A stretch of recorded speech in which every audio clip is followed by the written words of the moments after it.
Buenas tardes, bienvenidos a una emisión más de Diálogo IMDFIN, una producción original del Instituto Mexicano para la Evaluación de Disciplina Financiera. Mi nombre es Eduardo y el día de hoy estamos acompañados de Franklin, que es miembro de la casa. ¿Cómo estás, Franklin? Muy bien, gracias, Eduardo.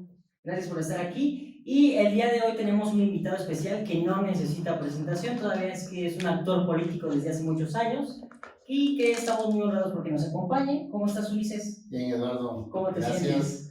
Muy bien, muy contento, Franklin. Muy contentos de estar aquí. Ok, muy bien, gracias porque estén todos aquí. Ok, Frank, ¿qué te parece si nos comentas el indicador que el día de hoy traes, que se llama costo de las obligaciones financieras? ¿En qué consiste? ¿Cuáles fueron sus variables? ¿Cómo se te ocurrió? ¿Y qué utilidad nos representa a la ciudadanía que alguien se haya dedicado varios meses a hacer esa investigación? Claro que sí, Eduardo, muchas gracias. Ulises, bienvenido. Qué bueno que nos acompañas.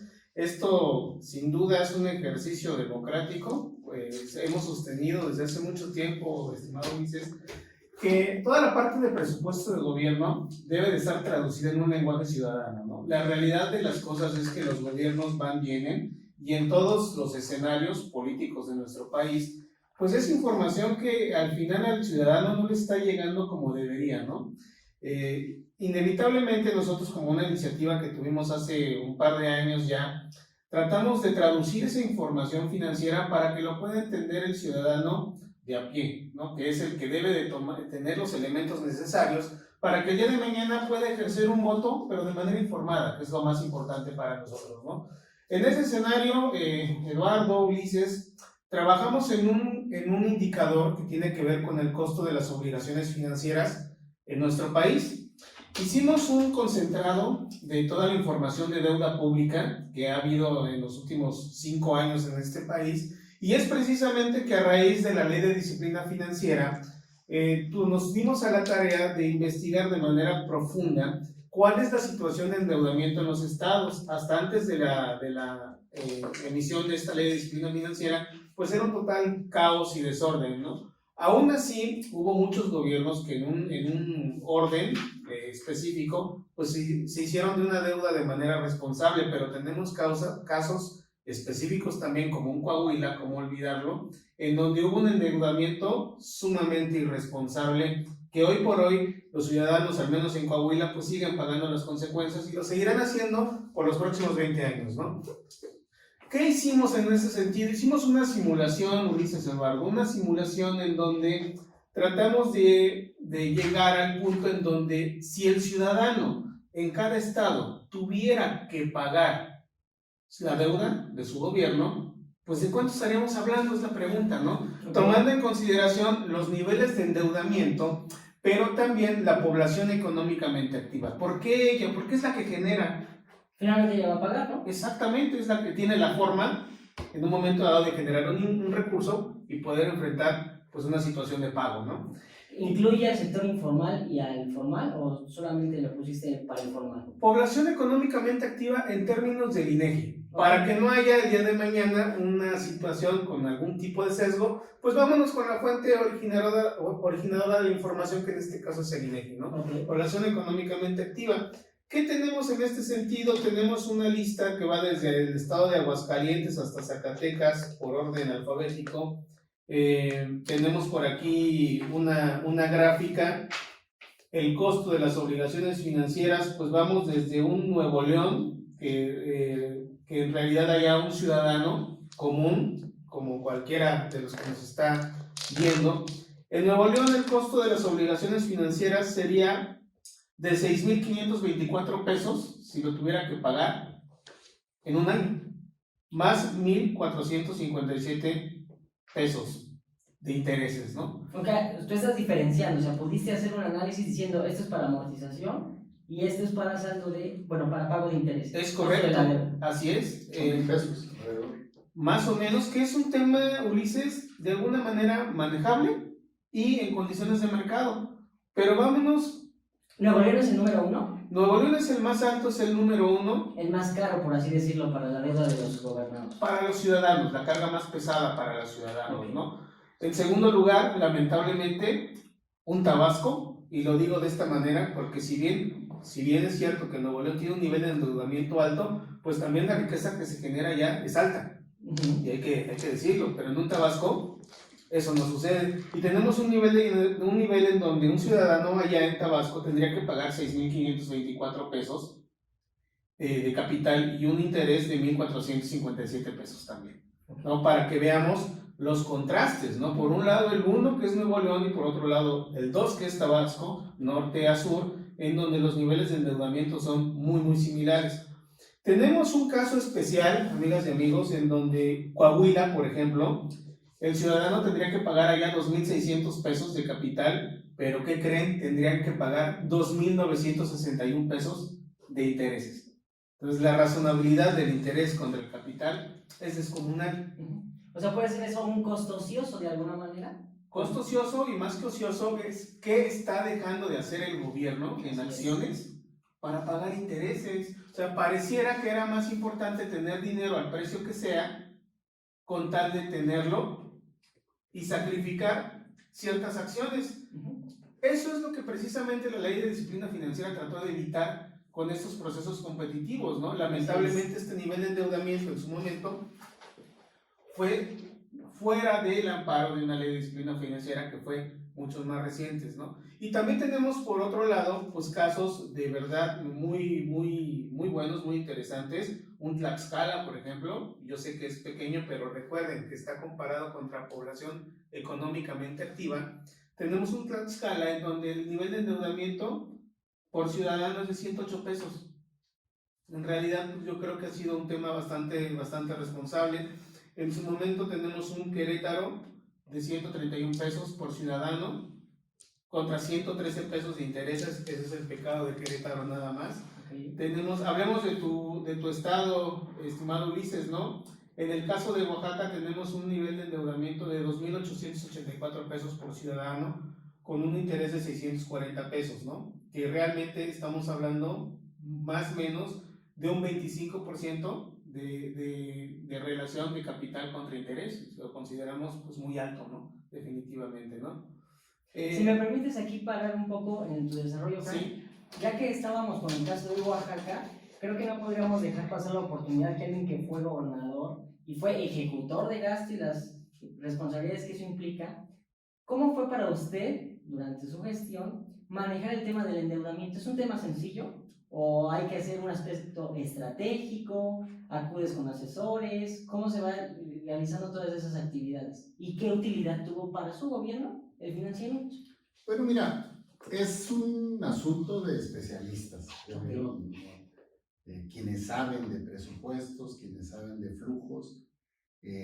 Me parece que tienen que asesorar a quienes están al frente de los gobiernos. Yo me enfoqué en varios aspectos. Fitch, por ejemplo, y Standard & Poor's, al término del gobierno, nos calificaron con un manejo financiero prudente. Nosotros llegamos a 4,000 millones de pesos, tomando incluso 2 contratos de PPS, que son proyectos de participación público-privada, ¿sí? Que no son deuda, pero nosotros lo metemos como deuda porque finalmente el Estado va pagando parte de esa deuda. Nosotros con esas PPS que fueron de 2.500 millones llegamos a 4,000 millones de deuda, menos del 1% del ingreso total del Estado. Entonces es sumamente manejable. Nosotros trabajamos mucho con los diputados federales y cuando yo entro al gobierno del Estado recibimos un presupuesto de 19,000 millones al año. Cuando yo salgo del gobierno del Estado de Oaxaca, elevamos a 80,000 millones el ingreso del Estado de participaciones federales. Entonces hay un crecimiento de casi 4 veces del presupuesto del Estado, lo que nos da posibilidades de hacer este tipo de inversiones sin que se afecte la economía o se deje endeudado el Estado, no solo como pasó en Coahuila, como está Chiapas prácticamente quebrado, como está Veracruz y como está Oaxaca en los últimos 2 años y medio. Oaxaca en los últimos 2 años y medio ha endeudado el actual gobernador cerca de 20,000 millones de pesos al Estado, por eso se ve la discrepancia. Si tú te vas un poco más atrás, no es así. Nosotros llegamos a 4,000 millones y yo recibí 2,000 millones de pasivos del gobierno anterior que tuvimos que cubrir. El gobierno que me siguió endeudó al Estado en cerca de 16,000 millones de pesos y el actual en 2 años y medio lleva 20,000 millones, casi 40,000 millones de deuda, que ya roza prácticamente el 50% del ingreso anual del Estado. Lo van a dejar muy endeudado, diría yo. Sí. Otra cosa que hicimos nosotros fue abrir mucho la participación privada, que genera empleos, que hace inversión y que no usas el recurso público para proyectos de infraestructura que puede desarrollar la iniciativa privada. La mayoría de los parques eólicos que se construyeron en Oaxaca y se siguen construyendo, el 98% son iniciativa privada. Y nosotros desatoramos el conflicto social que había, negociamos con las comunidades, hicimos inversiones en universidades, en hospitales, que benefician a la población y que dio posibilidades de llegar a acuerdos con las empresas para inauguramos cerca de 12 parques eólicos en el gobierno del estado que me tocó encabezar.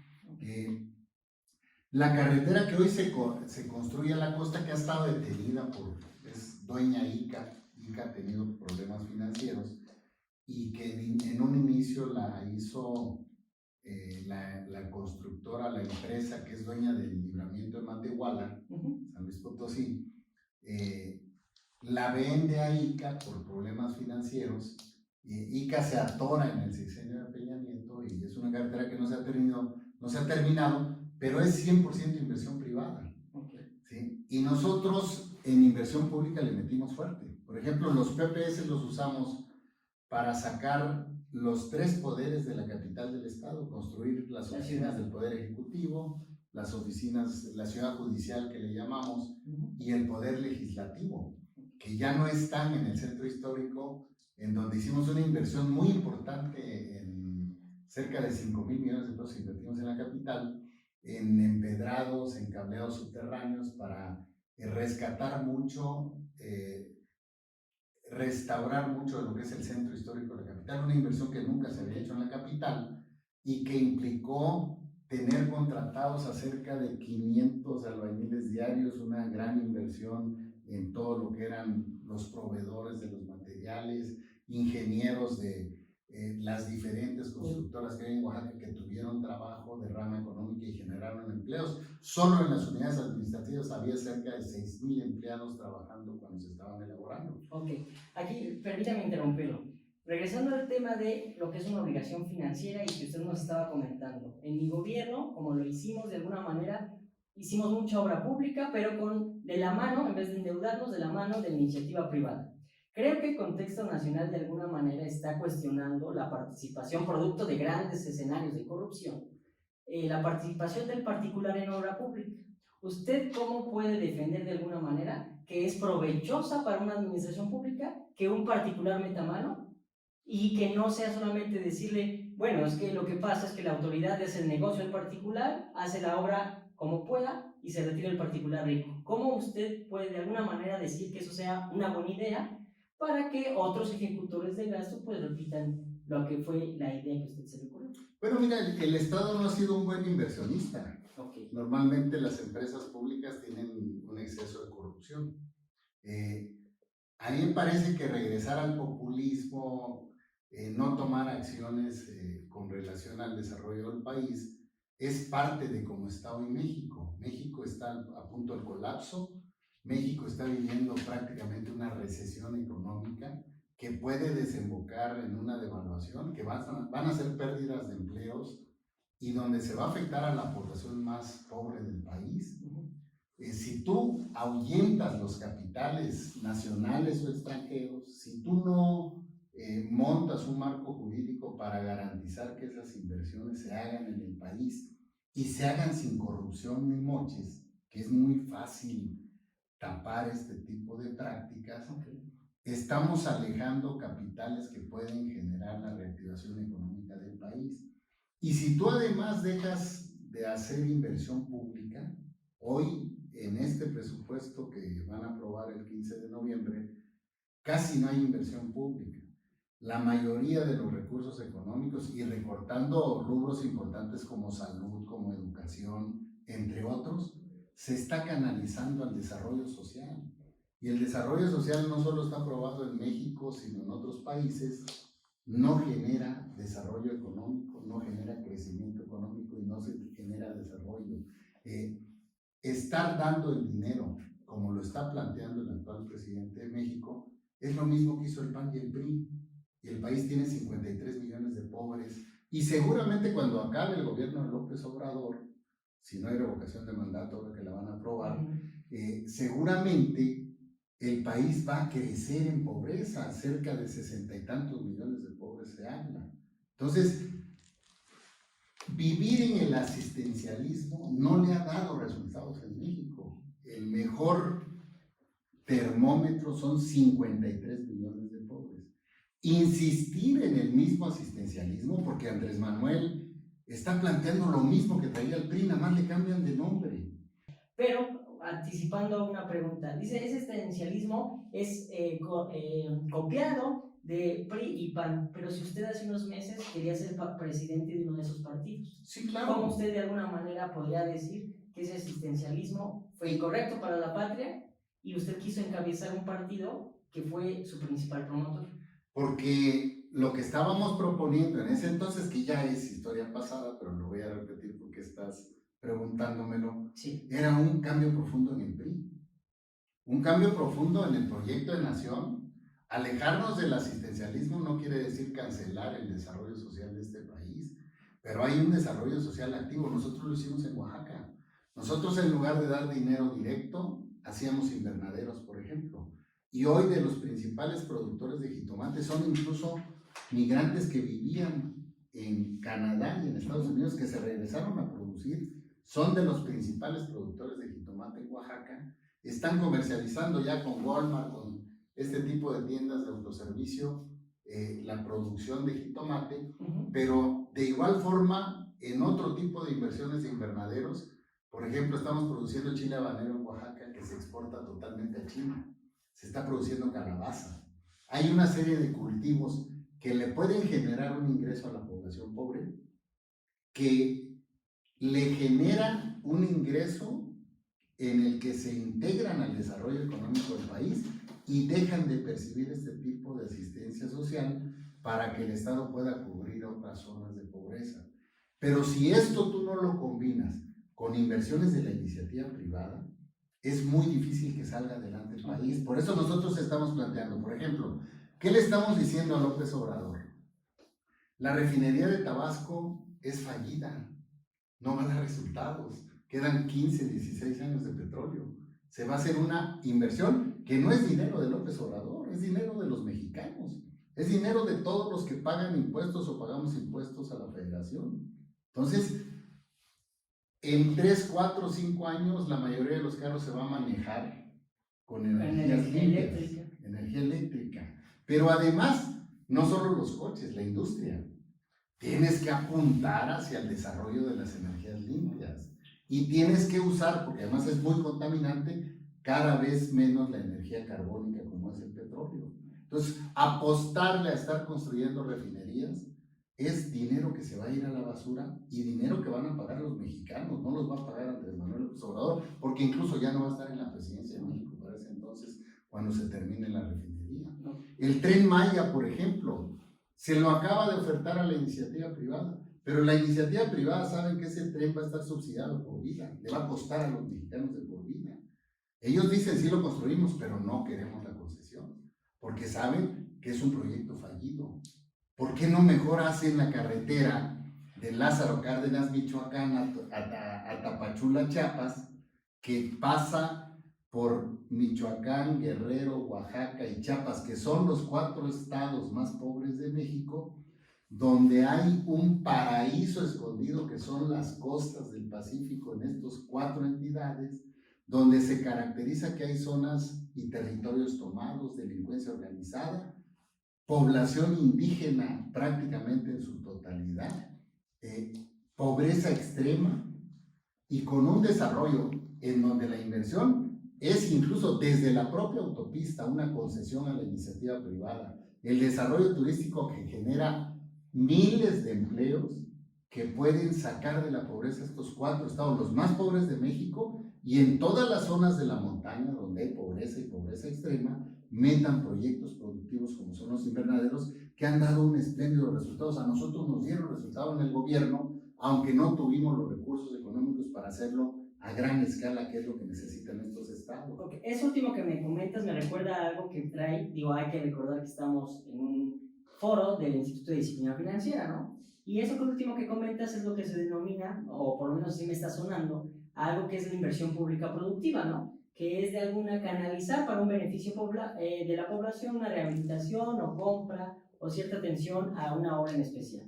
Sin embargo, nada más por cuestión de orden, Ulises, te propongo que esos temas los abordemos más después de la conclusión de Franklin, por cuestión nada más de orden, para terminar con el primer bloque de costo de las obligaciones financieras. Tu conclusión en cuanto al costo de las obligaciones financieras, ¿qué puede hacer el gobierno subnacional, que es el que estamos analizando? Ya con los comentarios de Ulises nos enriquece. ¿Tú qué sugerencia como especialista, porque también hay que recordarlo, Franklin ha sido asesor de distintos gobiernos y él sabe de lo que habla? Entonces, costo de las obligaciones financieras, ¿qué beneficio le da a cualquier persona que sea gobernante?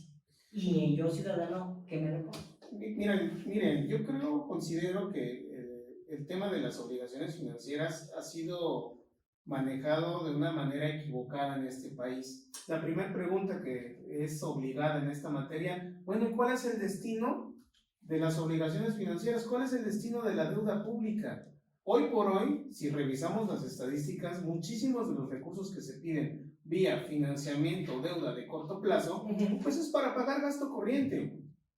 Pésimo. Que la ley supone que está prohibido, ¿no? No lo establece de esa manera como una prohibición, incluso te dice que es para temas de suficiencia de carácter presupuestal de carácter temporal, exactamente, ¿no? Y que los gobiernos lo están usando para un tema de gasto corriente, ¿no? ¿Cuál es el error de interpretación que ha habido hasta este momento por los gobiernos subnacionales? El destino de la deuda. Okay. Y en ese sentido, sí es preciso mencionar que hay un concepto que se llama inversión pública productiva.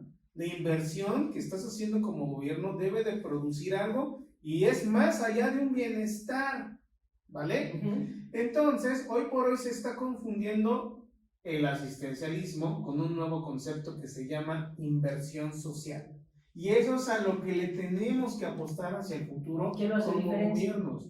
¿Qué es lo que lo hace? ¿Qué es lo que hace la diferencia? Que estás invirtiendo en el ser humano, en la familia, en la localidad, en la comunidad. No es lo mismo darle un recurso económico de manera mensual a enseñarle o darle los medios para que lo produzcan, para que lo generen, ¿no? Que creo que eso es mucho de lo que hiciste allá por el sur del país en aquellos años, apostar a la inversión social. Creo que hoy tú nos puedes decir muchísimo en tu experiencia, en donde un proyecto por sí mismo no detona un desarrollo, sino que tienes que concatenarlo con una serie de proyectos hacia alrededor, como en su momento fue la autopista hacia la costa, que es algo que recuerdo perfectamente. Y retomando nada más para terminar con nuestro amigo Ulises, en la parte de la corrupción, pues bueno, los exgobernadores hoy por hoy, muchísimos de todos los colores, Ulises, sin dedicatoria a ningún partido político, ni mucho menos, pues bueno, hoy están pagando las consecuencias de esos actos de corrupción.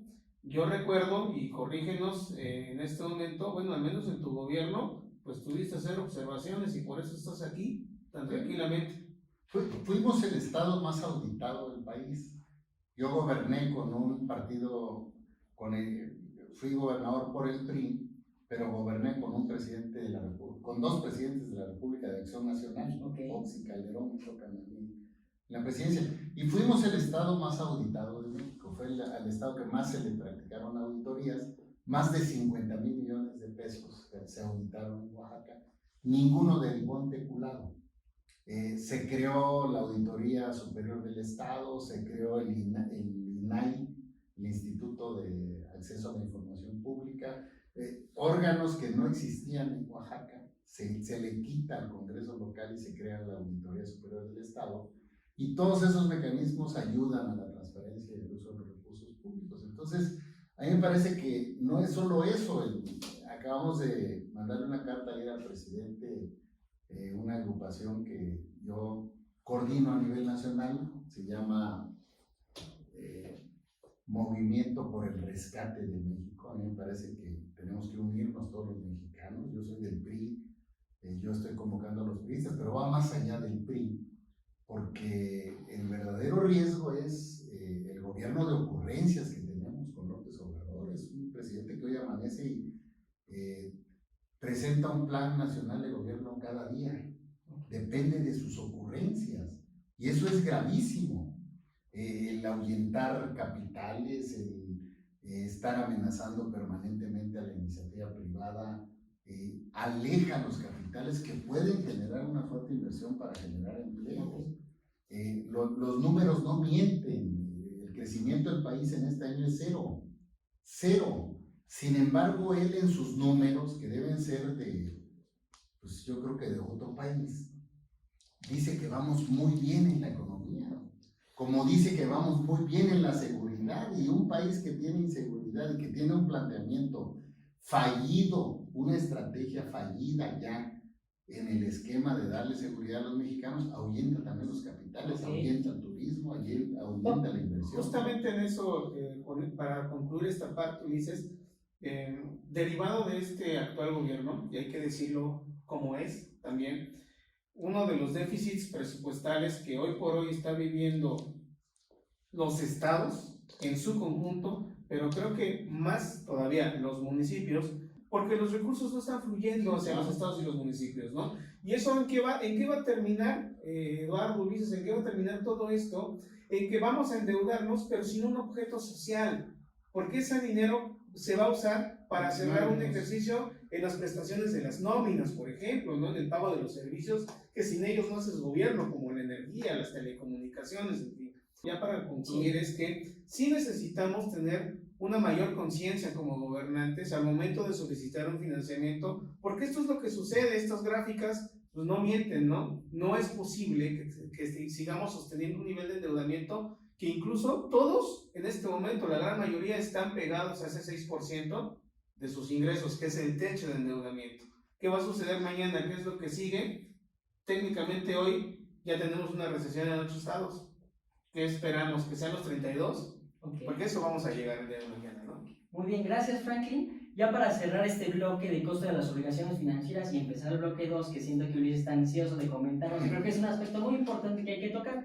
Sin embargo, nada más por terminar el rubro de costo de las obligaciones, terminaría diciéndole a nuestra audiencia que obligaciones financieras se entiende como deuda, como ya muchas veces lo dijo, ¿no? Y hay una situación de que si la deuda es positiva o es negativa, hay gobiernos que lo ven hasta con escozor, hay otros que traen estrategas. Ulises, como experto en gobierno, dijo, esto es un tema de especialistas y yo me asesoré. Entonces el detalle no es si una deuda es mala o es buena, sino el uso estratégico y en la contratación.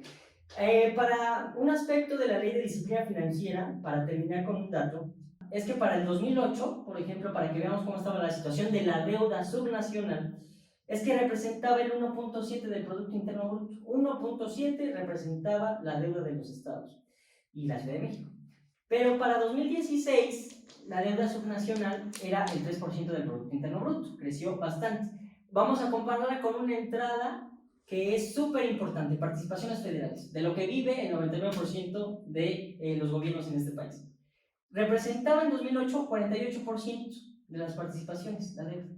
El día de hoy, en 2016, antes de que fuera la ley de disciplina, representaba el 82%. O sea, la deuda creció demasiado en un periodo muy breve, en 8 años, se duplicó prácticamente. Llega la ley de disciplina financiera, la revisamos, tomamos una fotografía y encontramos datos interesantes. Ya hubo una reducción en el crecimiento. Hubo una contracción de menos 4.9%. La deuda estaba creciendo a un nivel muy acelerado y ahora tenemos que ya crece en menos 4.9%, disminuyó. Vamos a hablar Pero un caso, te interrumpo sí. un poquito, Eduardo, en esa parte. La pregunta es ¿por qué disminuyó? Porque hubo disciplina financiera, así de sencillo. Pero Porque el trámite para adquirir una deuda no solamente es voy, llego al banco, pido mi dinero y me voy. No. Hay que hacer un proceso competitivo con un estudio de nuestras variables, que son nuestros estados financieros que tenemos nosotros como gobierno. Se hace un estudio, un proceso competitivo, que es como una especie de licitación, y se hace con base en unas fórmulas nuevas que trae la ley de disciplina financiera y unos lineamientos de cuál debe ser la tasa efectiva, y la que representa el menor costo financiero es la que debe ganar ese crédito o fincamiento de ese crédito a favor del gobierno. Complementaría ese dato en el sentido también de que pues, la calificación crediticia de muchos estados y municipios ya también influyó para ese dato, porque muchísimos gobiernos, órdenes de gobierno solicitaron en su momento también, ya bajo el amparo de la ley de disciplina financiera, pues un financiamiento, ¿no? ¿Y qué sucedió? Simple y sencillamente no calificaron. ¿No? Eso es un motivo también muy importante que hay que señalar, ¿no? Sí, vamos ahora a comentar cuál es el estado de la deuda nada más. 5 estados, al 2018, la Auditoría Superior de la Federación, con datos de Hacienda, concluyó que 5 estados de la República, 5 entidades, porque está la Ciudad de México, concentran el 50% de los saldos de las obligaciones financieras. 5 estados de 32. La Ciudad de México trae el 13.6% de la deuda nacional de los gobiernos locales. Nuevo León, que tenía la más cara, es el segundo, tiene 12.9% de la deuda. Chihuahua tiene 8.4%, Estado de México tiene 7.9%, Veracruz tiene 7.9%, también como Estado de México. Ellos son los 5 campeones en endeudamiento. Ahora, algo que creo que podría ser ilustrativo y mejora. Así como nosotros queremos un crédito que los intereses sean menores, también para el gobierno pues deberían ser así, porque lo pagamos nosotros. Entonces, esas variables que califican se reportan, y esa fue tu fuente de información, Franklin, en un registro público único que lo administra la Secretaría de Hacienda. Debe haber informes trimestrales de eso. ¿Y qué crees? Yo tengo una lista de estados que no reportan sus obligaciones financieras. De acuerdo a la ley de disciplina financiera, debe hacerse un reporte. Pues de una vez. Ok, con mucho gusto, mira. A esta figura, la ley de disciplina financiera no le pone nombre, pero aquí su servidor le denomina discrepancia financiera. Muy bien. ¿Por qué lo dije? Pues tú eres un contribuyente, ¿no? Tú reportas a lo que ganas contra lo que gastas. Ok. En la ley del impuesto sobre la renta, en su artículo 91, dice que puede establecerse un procedimiento de discrepancia fiscal. Cuando Ulises Ruiz dice que gana 1,000 pesos y esos 1,000 pesos es base gravable, pero no, gana 1,200 y esos 200 están en el limbo, ¿no? Un proceso de discrepancia fiscal para analizar, ¿no? Eso es muy detallado, tiene sus características, pero bueno, en fin, a los particulares se lo hace, pero a los gobiernos no, de alguna manera. Entonces hay un artículo en la ley de disciplina financiera, que es el 55, que nos dice que Hacienda puede solicitar a la Comisión Nacional Bancaria y de Valores una opinión para que ella, como reguladora de los intermediarios financieros, o sea, de bancos, sepa cuántos dinero ya le dio y no le está diciendo a la Secretaría de Hacienda y Crédito Público que tienen ese dinero. ¿Ya hay alguna consecuencia respecto a eso? No hay, y justamente eso es. Vamos a hacer un comercial rápido a otro de los productos, la revista de disciplina financiera del Instituto. Ahí tenemos artículos de opinión y va a salir uno de esos que si me lo permiten voy a proponerlo. La discrepancia financiera. ¿Las consecuencias cuáles son? De inicio sabemos que no hay un manejo estratégico de deuda, porque si no reportas, esa es una variable que te afecta en el aspecto nacional. Uno de los motivos que originaron la disciplina financiera en la inclusión de motivos es la estabilidad del sistema financiero. ¿Estás de acuerdo? Okay. Aquí la primera consecuencia es que el Estado no se está llegando de las variables para determinar si puede o no aguantar un crédito, o los bancos en este caso. Sin embargo, falta de omisión, la omisión de informar a Hacienda es una responsabilidad administrativa a mi juicio, porque es una obligación de los solicitantes autorizados. Aquí rápido una precisión. Cuando a ti te llega una deuda y eres gobierno, tienes que designar a un funcionario público que se le va a llamar solicitante autorizado. Le reporta a Hacienda en el registro público único. El banco X me dio 1,000,000 de pesos, aquí está, y lo reporto. Esa falta de omisión, a mi juicio, es motivo de una investigación por una falta administrativa, que puede ser no grave, porque fue incumplir un mandato y ya, o puede ser grave, si hubo malversación de recursos. Ahora, lo que sugiero es que de alguna manera pues echemos una consulta exactamente cuáles fueron los créditos que no reportaron estas autoridades y que su solicitante autorizado omitió reportar. Ahora, todo esto es muy especializado, hay que reconocerlo, también no la tienen fácil los estados, hay que decirlo, hay que tener un trámite riguroso en Secretaría de Finanzas local, ¿no? Entonces, muchas de estas discrepancias es porque sí han querido reportarlas, pero Hacienda tiene una facultad para decir, no te la registro porque te falta X. Oye. Aquí valdría la pena, ya para cerrar y pasar al siguiente Sí, tema, claro. valdría la pena preguntar, ¿a dónde se fue ese recurso? Exacto. Creo que esa sería la conclusión. Es lo primero. Y ya, con este terminaríamos por cuestión de tiempo, porque es un tema padrísimo. Yo tengo datos para golpear y premiar a todos, porque también hay alguien que lo hace bien, ¿no? No lo he encontrado, pero seguro ahí anda. Okay. Entonces, para terminar el primer bloque, ya de obligaciones. El segundo bloque viene Ulises, que nos explique cuál es la perspectiva que tiene de este país el día de hoy. ¿Y qué propone? Porque siento que Ulises critica mucho, pero vamos a ver si propone algo interesante. Hablabas de una carta que mandaste al presidente. Tiene que ver un poco con el presupuesto y otros temas. Ajá. Con el presupuesto porque en el mes de noviembre se cierra y se aprueba el presupuesto.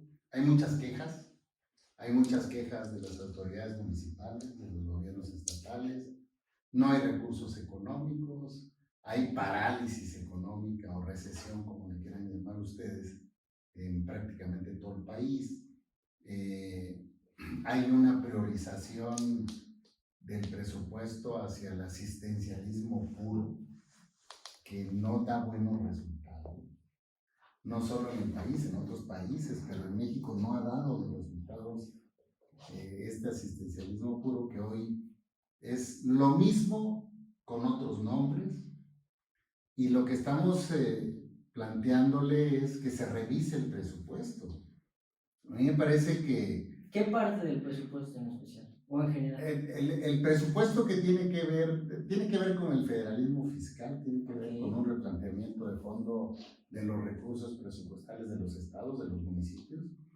El municipio es la parte más vulnerable, la que menos recursos tiene, la que más difícil puede cobrar impuestos, porque la mayoría de los impuestos que se pagan se los lleva la federación, aunque se pagan en los municipios, pero la delincuencia organizada está en los municipios, la pobreza extrema está en los municipios. Es el primer las contacto. demandas, pero no solo es el primer contacto, ahí vive la población.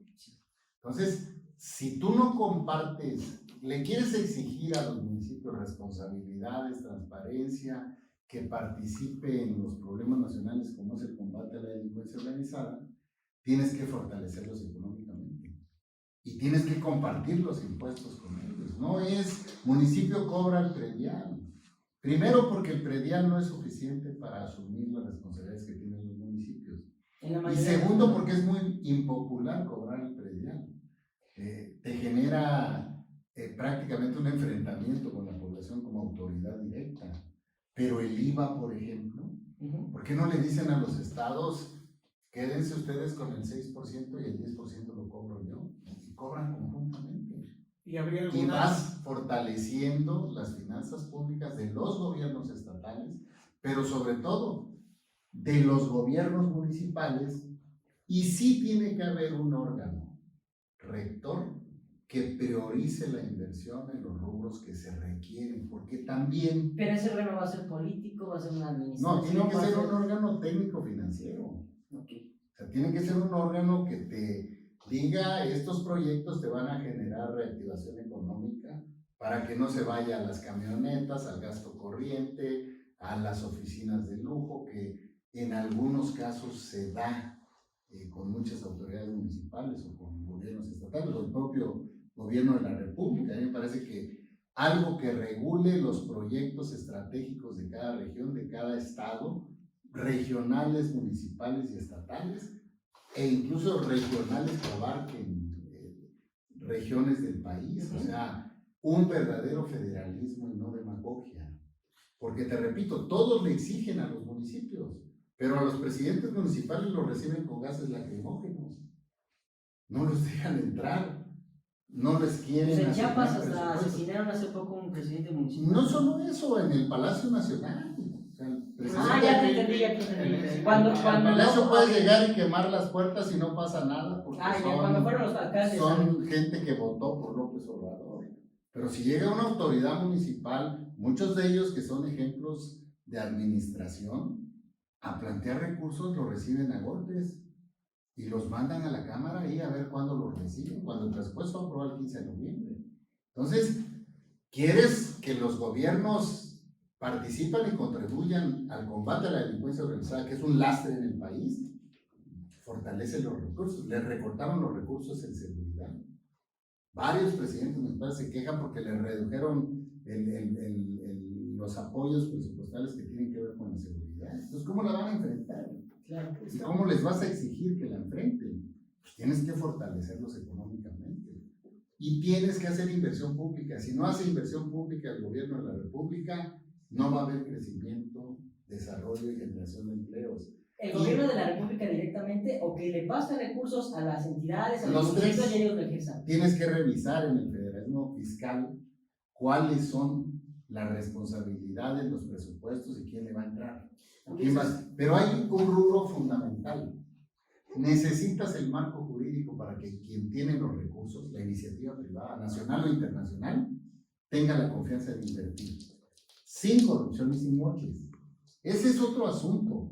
A la corrupción la tienes que combatir de frente y de fondo, no con demagogia, no bajando sueldos, no haciendo toda esta pantomima. No es la solución que el de presidente está haciendo, ¿sí? Pues engañando a todo el mundo.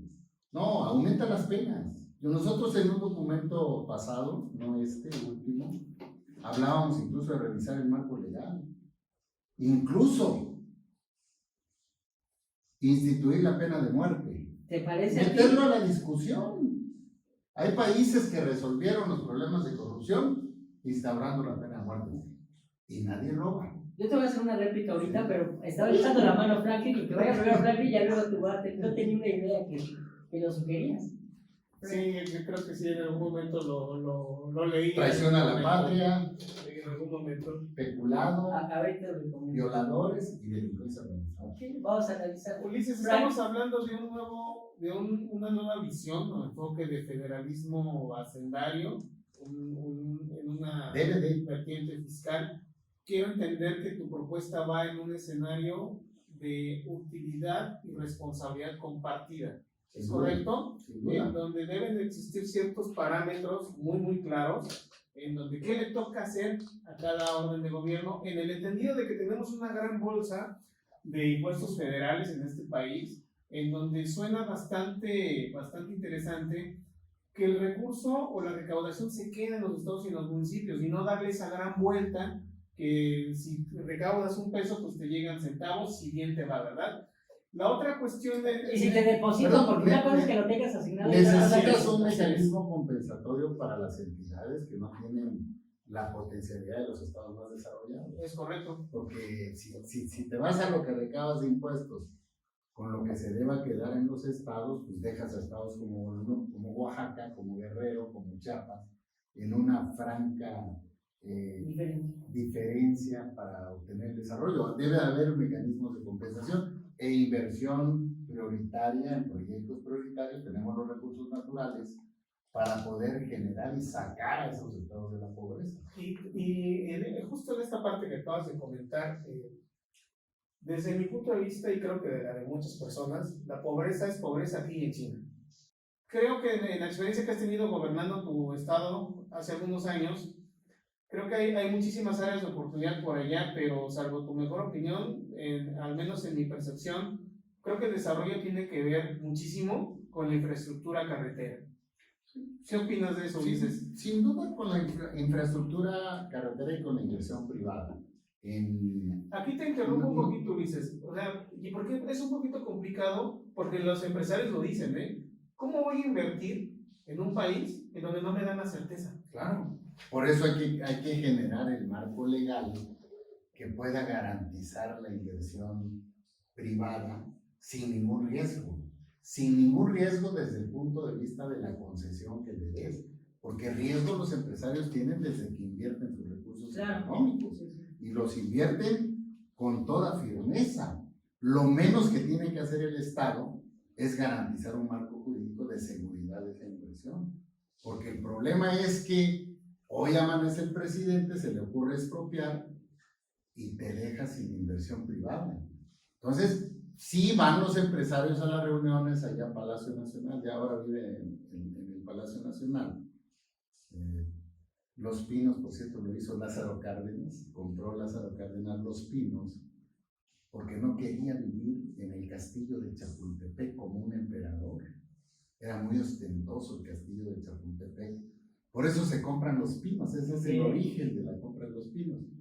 Y ahora el presidente de la República se va a vivir al Palacio Nacional como emperador de este país. O sea, es impresionante la demagogia en este tipo de cuestiones imprácticas, ¿sí?, que no le reditúan en nada a los mexicanos, en ningún beneficio, más que en un mensaje demagógico de que se están cambiando las cosas cuando no se están cambiando, o se están cambiando para retroceder.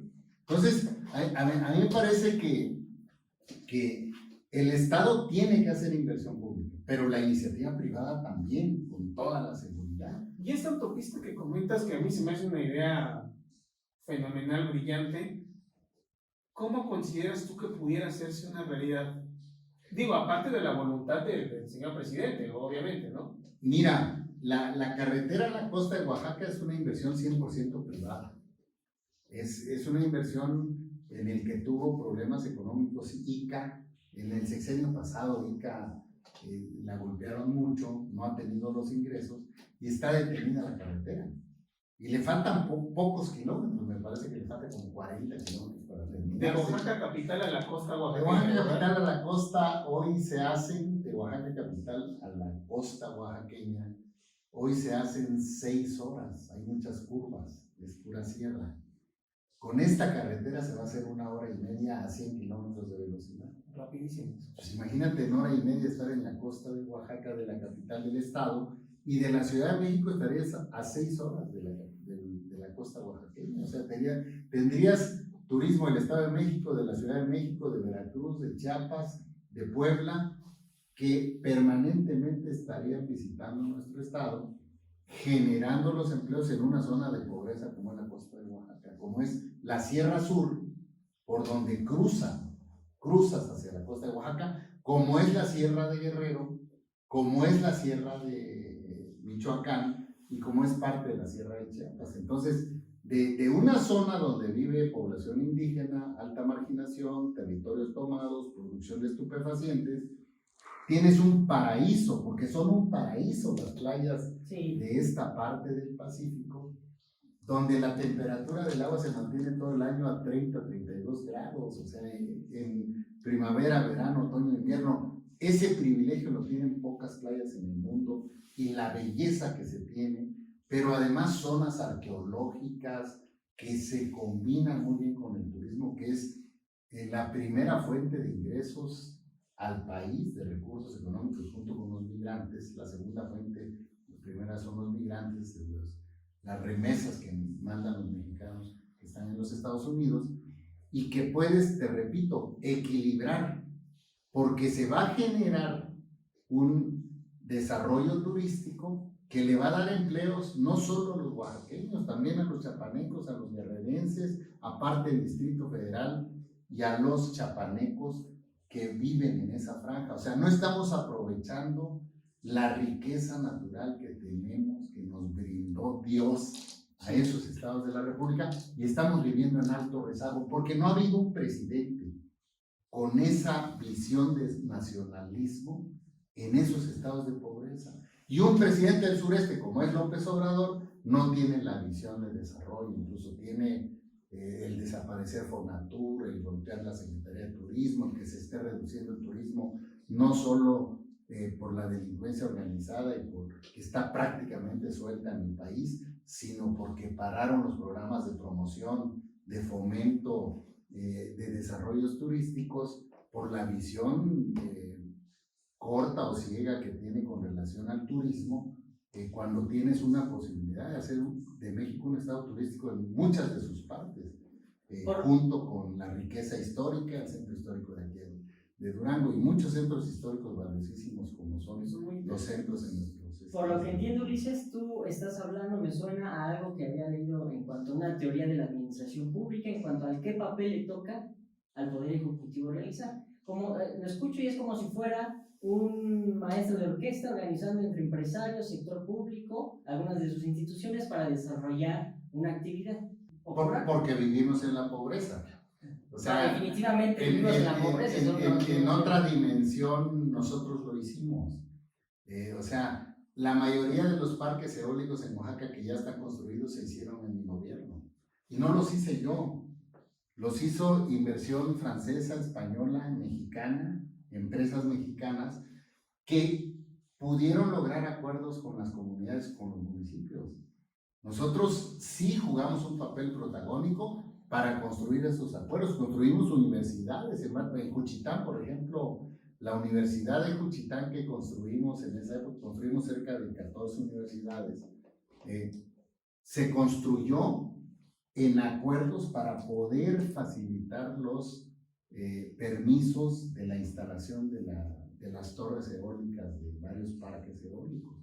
Pero como eso se hicieron inversiones en caminos cosecheros, en agencias municipales, en proyectos de desarrollo, en preparatorias, en cobaos, en CECITES, que la comunidad aceptaba. No era lana en efectivo que normalmente acaba en las bolsas de autoridades municipales o de gestores, sino en los hechos estás desarrollando, estás fomentando la educación y estás desarrollando parques eólicos que van a traer inversión privada. La carretera a la costa nosotros la iniciamos, nosotros como gobierno. ¿En qué año?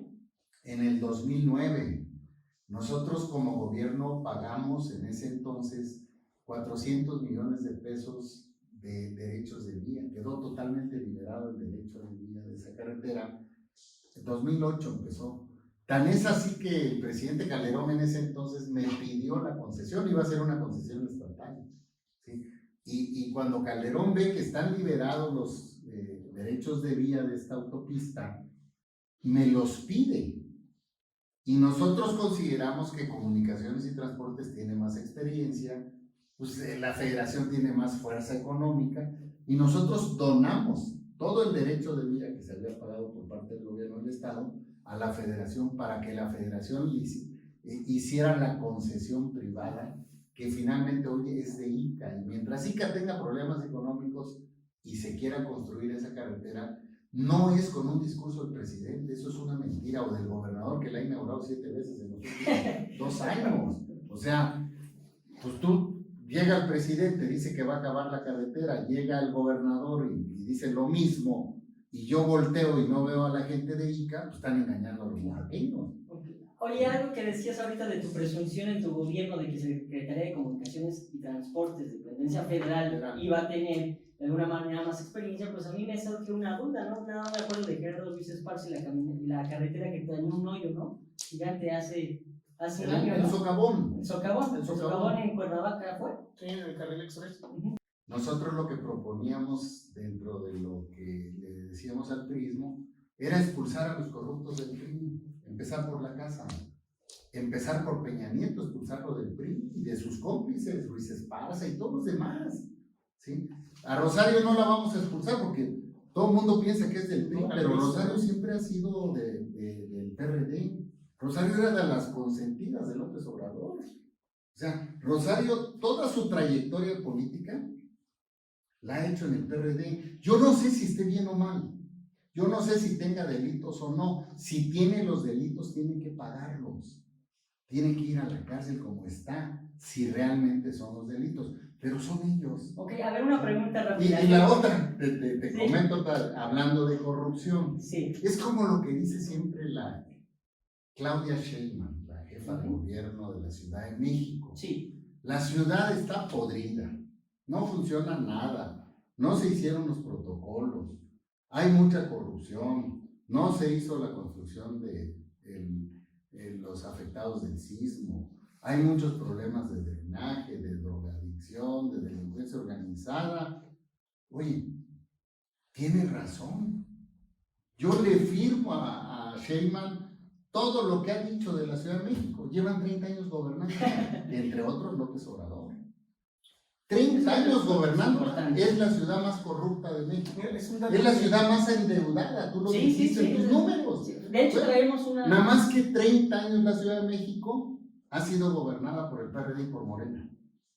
Entonces, no saben, no tienen propuesta. El endeudamiento más fuerte de la Ciudad de México, si tú lo revisas, te vas un poco a la estadística, mucho es los segundos pisos que hizo López Obrador con recursos públicos. Dos preguntas, Ulises, ¿no? La primera es, ¿qué es lo que hace falta para que un presidente voltee a ver esta zona costera desde Tapachula hasta Lázaro Cárdenas? Esa es la primera pregunta. Y la segunda es que, hablando de temas de corrupción, y discúlpame que te lo diga de esta manera, pero aquí es a cartas abiertas, hablando de corrupción en el PRI, hay una fotografía que le llaman los gobernadores, la generación de la vergüenza.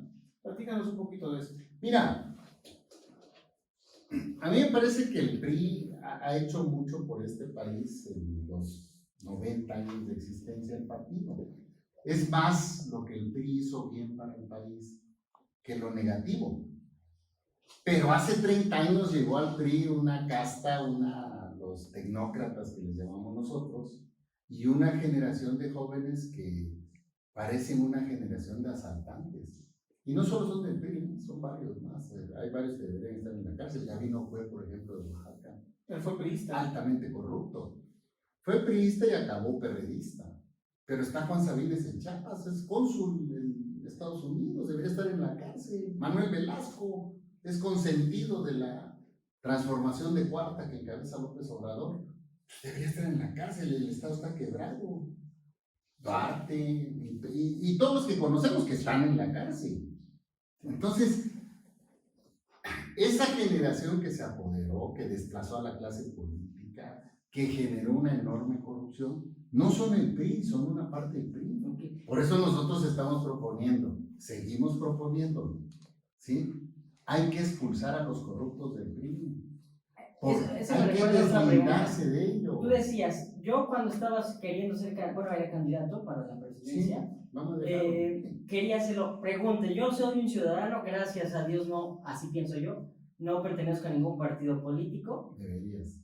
No lo creo, no veo opción, pero sin embargo, yo no me imagino cómo alguien que quiere ser presidente a una persona que de alguna manera pues eran miembros del comité ejecutivo y tienen un poder en el partido, ¿cómo tú puedes decir, cómo es que tú propones que incluso hasta en la cárcel vayan o que se destituyan? Bla, bla? Esa es mi primera pregunta. ¿En qué contexto ocurre eso? Porque es interesante ver como ciudadano, cómo un político encabeza algo que la fuerza estaba en esas personas y tú querías sacarlas. Creo que me gustaría que me platicaras de eso. ¿Cómo es posible, de alguna manera, que un partido así te hubiera traído?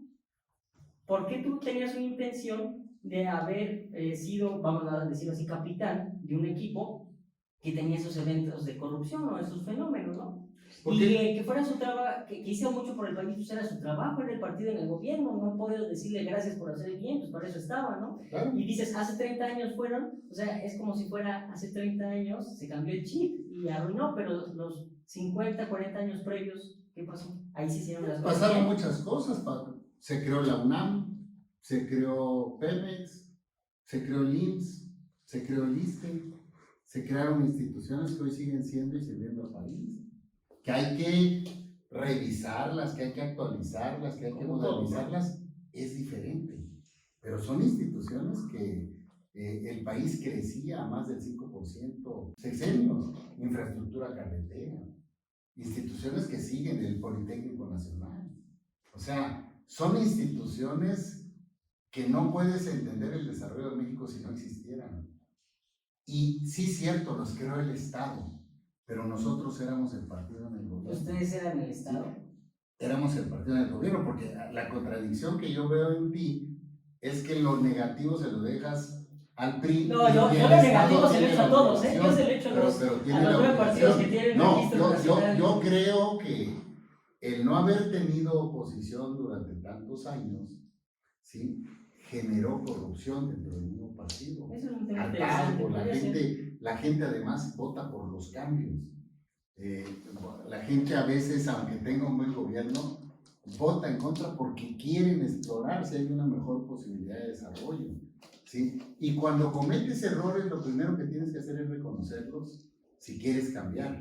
¿El PRI ya lo reconoció? Bueno, nosotros hemos impulsado una serie de cambios, no nos dejaron participar. A mí me parece que después de la elección del 2018, lo menos que necesitaba el PRI era hacer un proceso amañado con las mismas prácticas, seguir haciendo la misma forma de hacer política sin cambiarla, seguir sin hacer propuestas de lo que no ha funcionado en el país y no está funcionando. López Obrador es un priista de los viejos priistas que está regresando a muchas prácticas que ya se habían erradicado. Pues viene de ahí, no lo podemos negar. Él fue presidente del PRI en Tabasco, ¿sí? Pero su formación de él, arrastrando vicios que ya no deberían existir, me parece que es regresar al país 40, 50 años. Pero la Comisión Nacional de Derechos Humanos es un órgano autónomo que hace un contrapeso del Estado. Tú no puedes poner a un militante de tu partido, y menos a un admirador tuyo, a un seguidor tuyo, porque no vas a hacer contrapeso del presidente. El asunto no es cómo la ponen, si tienen mayoría en el Senado, en la Cámara de Diputados. Es Andrés Manuel, no es Monreal. El Congreso de Morena es peor de los del PRI, hombre, son unas focas aplaudiéndole lo que quiere el presidente. Pero el daño grave que está cometiendo el presidente es acabar con los órganos autónomos del país, que eran un mecanismo de contrapeso del Estado.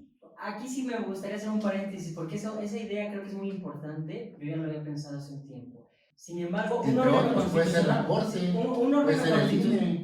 constitucional autónomo, si nosotros revisamos los libros de texto, surgió con el reconocimiento de que el presidencialismo, el sistema que tenemos nosotros, es un presidencialismo exacerbado. Sí, claro. Poco a poco se fue, ¿no? De las primeras el INE, con su historia respectiva, ¿no? Entonces, un órgano constitucional autónomo surge como eso, por lo menos en mi lectura, como reconocer que el presidente no puede hacer todo porque de alguna manera van ciertas cosas dirigidas, y eso es lo que no es posible. ¿Tú ahorita crees que está en peligro esa situación? No solo en la Comisión de Derechos Humanos, yo te podría decir de la Corte, te podría decir que es el Poder Judicial, te podría decir del INE, del Tribunal Electoral. O sea, la Comisión Reguladora de Energía. O sea, la Comisión Reguladora de Energía. ¿Pero qué crees? Él es constitucional autónomo, lamentablemente. Pero, es autónomo por ley. Yo también creo lo mismo, Frank. Sí, pero son órganos que se crean precisamente para equilibrar el exacerbado presidencialismo que hay en México. Por eso se crearon. Y pasaron muchos años para llegar a esos órganos, ¿sí? Tuviste que vencer muchas resistencias. En la carta nosotros le decimos al presidente incluso luchas que tú hiciste. ¿Esa carta dónde se puede ver? ¿Está en publicada? En el internet está publicada y está en los medios, en las redes sociales. Recuérdanos el nombre del movimiento, ¿cómo se llama? Movimiento por el Rescate de México. ¿Cómo quieres ver eso? Termino nada más sí, con claro. los autónomos. No es ponerlos, la van a poner. Y la van a poner porque López Obrador en una mañanera que diario plantea un plan nacional de desarrollo. La esposa de Riobó tiene toda la preparación para ser ministra de la Corte. Sí, pero es la esposa del constructor conservativo de López Obrador. No puede ser. Sí, o sea, no puede ser. Hay juristas de talla nacional, internacional, preparación y a lo mejor simpatizantes de él que pueden ser ministros. No puso la esposa del constructor. Entonces, todo lo que criticaba él, hoy lo está haciendo y con creces.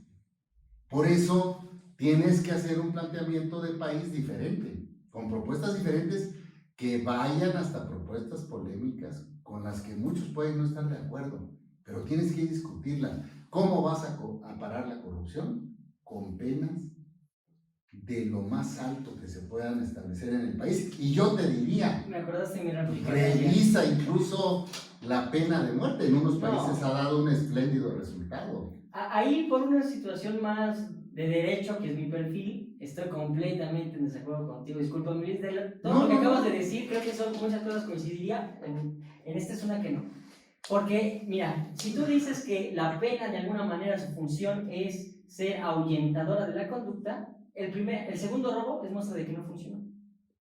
La sanción no inhibe. Creo que ese es un mensaje que la historia nos No, ha pero aquí se demostrado. la La va a sanción no inhibir porque inhibe. los vas a desaparecer. Ahora, ¿sabes qué? Vamos a hacer una cosa, vamos a suponer, yo creo que no, porque digo, hay una cuestión de dignidad humana, derechos humanos, de aspecto de derecho constitucional muy avanzado, polémica la que discusión. creo que no sería razonable, digo, no es una situación constitucionalmente válida decir que vamos a arrancarle la vida a X o Y, pero pasemos creo que el día de hoy a una situación distinta, no vamos a hablar de ese escenario, creo que antes de ese escenario yo diría, nuestro sistema de impartición de justicia no tiene una buena brújula. Yo así digo.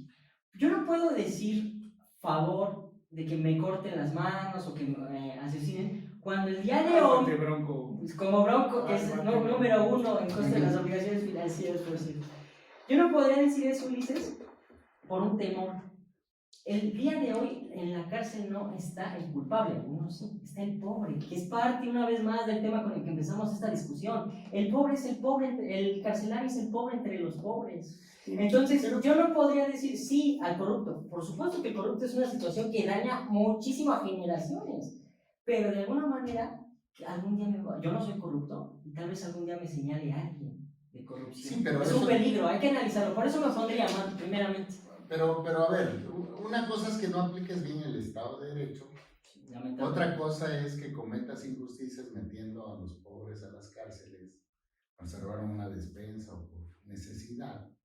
Y otra cosa es que estén grandes criminales en la cárcel. Criminales que asesinaron a tus hijos, a tu familia, a tu mamá, a tu papá. Los mataron. Y los mataron porque comercian con droga. Los mataron porque les pagaron un dinero. Sí. Oye, fueron medios. Esos no les puedes ofrecer abrazos, no balazos. O no puedes decir, oye, le voy a hablar a su abuelita y a su mamá para que lo regañen. Acaban de matar a 9 integrantes de la familia Levarón. Niños. ¿No merecen la pena de muerte esos asesinos? No estamos hablando de los pobres. A ver, en mi gobierno yo instituí un programa permanente. Antes se hacía solo los 24 de diciembre. Te reunías a las 6 de la tarde y sacabas a los presos que estaban porque se habían robado una torta, una despensa, y había gente presa Robos famélicos, por ¿no? la O sea, pobreza, por pobreza. Y cada 24 de diciembre los sacabas, para que se fueran de Navidad. O sea, se liberaban. Nosotros se liberaban. ¿Sí? Pagábamos las fianzas, Telmex y gobierno del estado, y se daban las facilidades para que pudieran salir. Yo instituí el programa permanente de liberación de gente de escasos recursos. No lo dejamos, eso lo desconocía, no lo dejamos los 24, era permanente. ¿Sí? Nosotros liberamos a más de 12,000 presos indígenas que estaban por delitos menores. ¿Sí? Porque no pueden estar en la cárcel. Pero los grandes capos, los asesinos, los que violan a las mujeres, los que las golpean, los que se roban los recursos públicos, porque cuando te robas un recurso público estás matando de hambre a una persona. O una medicina que no le llega. Necesitas Así es. la pena capital, que en México son 40 años, o instituir la pena de muerte para poder cesar un delito de esa estatura. Estoy hablando de eso, no estoy hablando, y tampoco es si te robaste 10 pesos ya. No, te yo van no a dar entendí que pena para de muerte, situaciones de pero, grande corrupción. Oye, pero si dejas un cuestiones de estado en homicidio. quiebra, como está Chiapas, con 80,000 millones de deuda, quebró parte de la iniciativa privada chapaneca porque no les pagó. El señor es senador, consentido el presidente, nadie lo toca, es el que está haciendo los acuerdos. Estás conviviendo con lo más corrupto de este país. ¿Tú crees que tiene solución el país? ¿O crees que bajándole los sueldos a la gente vas a resolver los problemas de corrupción? No, los van a corromper más fácil. Son implicaciones distintas. Mira, ¿Sí? Entonces, para grandes males grandes remedios. Eso es cierto, pero O te sea, puedes si entrar- el PRI no funcionó, o funcionó, dejó de funcionar, cámbialo, No, sí funcionó definitivamente en algunas cámbialo. cosas. ¿Sí? ¿Qué funcionó mal? Sácalos. Nosotros no vamos a... yo jamás he dicho hay que juzgar a Peña. Si tiene señalamientos, son las autoridades los que lo harán. Pero nosotros tenemos que sacarlo de nuestras filas porque tiene muchos señalamientos. Y la gente no dice, es que es Peña, el PRI es otra cosa. La gente dice, Es el PRI. priistas rateros. Y nos tasan a todos. Cuando hay millones de priistas que son honestos, están preparados y realmente quieren cambiar las cosas en su municipio, en su distrito, en su estado y en el país. Afortunadamente, Esos son los afortunadamente la honestidad y la capacidad no está en un solo No es- partido. Y la corrupción, también- sí Sí. está en todos los ámbitos de la Sí. vida pública. ¿Sí? Entonces, tienes que atajar con propuestas radicales los grandes males que tiene este país. Tienes que convocar a la iniciativa privada. Tú dices, es que la iniciativa privada no, porque les piden lana. No, yo no decía cómo Sí. contestamos a esos comentarios, porque yo no lo Con creo. un buen marco jurídico para que el que tenga dinero invierta y no esté dando un moche para que le den la obra. Claro. Sí, porque tan corrupto es el que le pide lana como el que la da, pero la da también porque si no, no le dan obra. Entonces, ese círculo vicioso lo tienes que romper con propuestas atrevidas, fuertes, que puedan cambiar, como cambiaron en el mundo algunos países que tienen instituida la pena de muerte. Okay. Habrá que ver el Por caso ejemplo, concreto, pero bueno, muy Mira, respetable. yo creo que coincidimos perfectamente bien en la parte del combate a la corrupción, penas mucho más severas. Delincuencia organizada. Es un tema bastante polémico la pena de muerte, pero antes de eso, ¿no consideras que debe de haber un cambio profundo de entrada en las instituciones? Es por una serie de razones, ¿eh? La primera, nuestro sistema judicial deja mucho que desear, creo que estás de acuerdo con Sí, nosotros. claro. Pero si nos vamos nada más por una cuestión de prevención, desde la parte de las policías preventivas en este país, creo que debe de haber un cambio profundo en las instituciones antes de llegar a un punto como este, ¿no? Un caso es Singapur, por ejemplo, ¿no? Que creo que ellos sí traen la pena de muerte en temas de corrupción, son muy dados a eso. Y si Sí, te agarran con drogas, pena de muerte. es pena de muerte, pero... Muy delicado. No hay Sí, droga. No lo podemos No hay- aplicar no hay- porque hoy el no hay policía me drogadicción. siembra droga, por eso es el peligro. Pero se debe de decir que Lamentablemente. Singapur es el lugar, ocupa el lugar número 5 en los más honestos, Caso en de los éxito. gobiernos más Caso de honestos. éxito. Entonces, puede funcionar. Y menos puede- drogados. Sí puede funcionar, pero se requiere necesariamente un cambio en las instituciones, porque no estamos preparados, creo yo, todavía. ¿Sabes para qué es eso. cierto? Creo que ha pasado eso. Tenemos una reformitis, 239 Así decretos es. constitucionales de reforma, pero han sido aislados, siento yo. En algunos casos han sido una buena coordinación, pero creo que eso que dice Frank es cierto. No puede ir de la mano nada más, sino hay que cambiar lo que esté en el contexto para que el fin sí lo consigamos, ¿no? De alguna Y manera. puedes modificar todas las leyes que quieras, pero si no las aplicas no sirve. Eso es muy cierto. O sea, delincuencia organizada son profesionales. Necesitas profesionales. Necesitas contratar a gente que esté preparada en el combate a la delincuencia organizada del mundo. Así es. Tienes que Es traer internacional. a los expertos del mundo contratados para que te digan qué tipo de policía necesitamos para enfrentar. Para llegar a esa policía especializada te vas a auxiliar del ejército y la Marina, la Armada de México, ¿sí? Pero no los pongas a ellos a combatir la delincuencia organizada. No da ¿No te gustaría, o tú no, No ves está correcto dando- que esté afuera? Ve los números. No tanto que estén afuera, sí. Van a tener que estar afuera en tanto no se constituya una policía especializada, pero no puedes calificar lo que se ha hecho en esa materia. Hay estados, Nuevo León me parece que es un caso, que tiene una buena policía, que se preparó durante 4 años y enfrenta bien a este tipo de delitos, ¿sí? Coadyuvó con el ejército y la armada, pero ya tienen la policía especializada, ¿sí? Tienes que incorporar a las policías municipales, estatales, ¿sí? Porque no tienen la misma preparación, y al ejército lo tienes que capacitar para enfrentar a la delincuencia organizada, porque el ejército está preparado para defender al país en caso de guerra y para auxiliar al país cuando hay desastres naturales. Por eso son las instituciones más respetadas del país, Pero tú no le puedes decir al ejército abrazos no balazos cuando los están agrediendo, cuando les están faltando el respeto, cuando los están matando. Incluso los expones, Me ¿no? parece Como que una visión demagógica de un problema tan serio para los mexicanos se tiene que rectificar. Y más cuando estás iniciando un gobierno. El presidente tiene que dar un giro radical y meter a gente preparada en esos temas. Combatir la violencia con la violencia parece que no dio buenos resultados, pero como estamos hoy es peor. Por los daños colaterales no, porque son vidas, ¿no? Sí, aunque son enfrentamientos entre cárteles, entre grupos delincuenciales, ¿sí? Que desafortunadamente afectan a la población, afectan al turismo, afectan la inversión, pero en una comparación está dando mucho menos resultado como está planteando el actual gobierno. Pues los índices de delito crecen, ¿eh? Están crecidos, desatada la delincuencia organizada, le están faltando el respeto a las instituciones. Si se rebasa estas instituciones que son, todos los mexicanos las reconocemos como es el ejército y la armada, pues Dios nos libre, ¿qué nos queda? Entonces, tienes que entender que cuando una cosa no sale bien, hay que modificarla. Estamos a tiempo de modificar. Y ha sido un retroceso impresionante, cero crecimiento en la economía, mal en la economía. Sus números están bien. La delincuencia organizada suelta, sus números están bien. El sector salud tronando, los números están bien. Y todo es que así estaba, así me entregaron, así esto, ¿sí?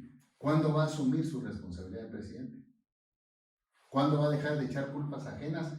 Si hay culpables, que los castiguen, que los metan a la cárcel, ¿sí? Si se robaron los recursos, pues que ponga a trabajar a las instituciones. Yo te voy a poner un ejemplo muy concreto, si quieren, me parece que ya se nos va el tiempo, ¿sí?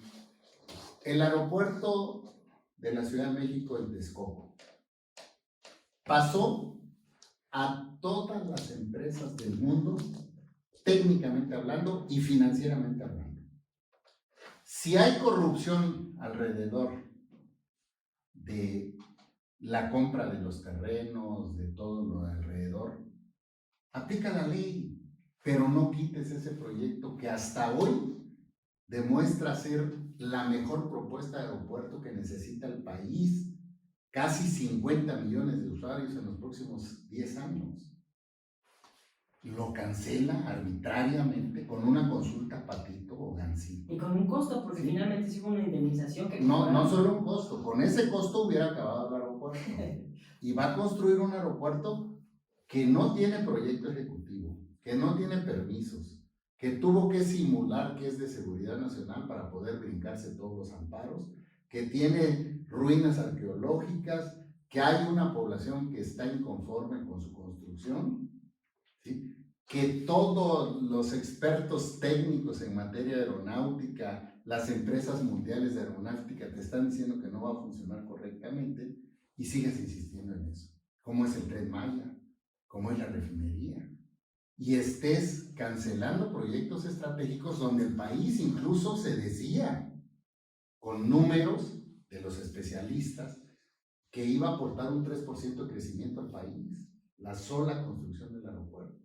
Entonces, no es posible que estés manejando el país con tantas ocurrencias, ¿sí? Que en la realidad, cuando tú sales, lo que ves es prácticamente una depresión económica que estamos viviendo y que estemos callados. Por eso el movimiento para el rescate de México ¿Cómo quieres ver ese va movimiento? más allá del PRI. Vamos a convocar a los priistas, porque a nuestra dirigencia del PRI la veo muy callada, como que pactó ahí con López Obrador. Pero esos no son los PRI, esos no somos el PRI.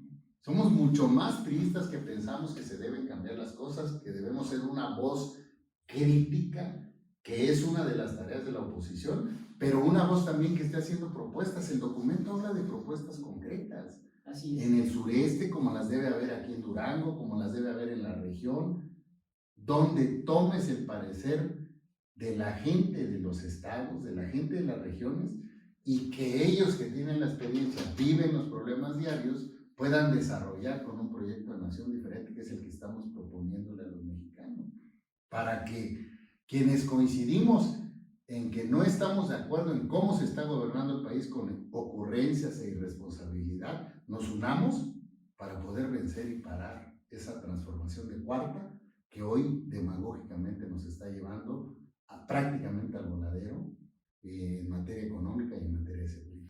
Y Franco, ¿qué te quedas? ¿Cuál es tu cierre de todo el programa? Agradecerles de antemano la atención, Ulises, agradecerte la presencia, que bueno que estuviste con nosotros.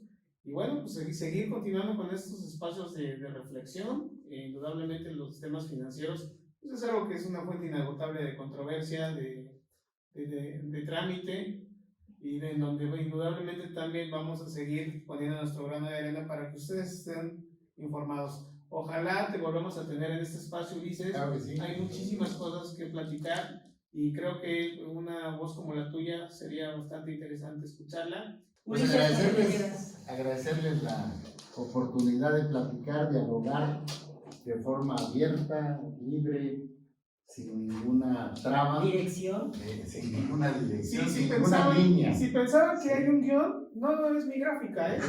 No vayan a pensar que... Y vamos a estar recorriendo el país. Ok. Con este tema, con estos temas, saldrán muchos más. Vamos a seguir recorriendo. Tuve la oportunidad de recorrer. Conozco el país, he sido delegado del PRI en 30 estados de la República, pero en este último proceso tuve oportunidad de estar prácticamente en las 32 entidades en el recorrido en mi intento por ser dirigente nacional. Me negaron el registro arbitrariamente. Ya es una etapa que dimos la vuelta. Vamos a seguir convocando a esta agrupación nacional.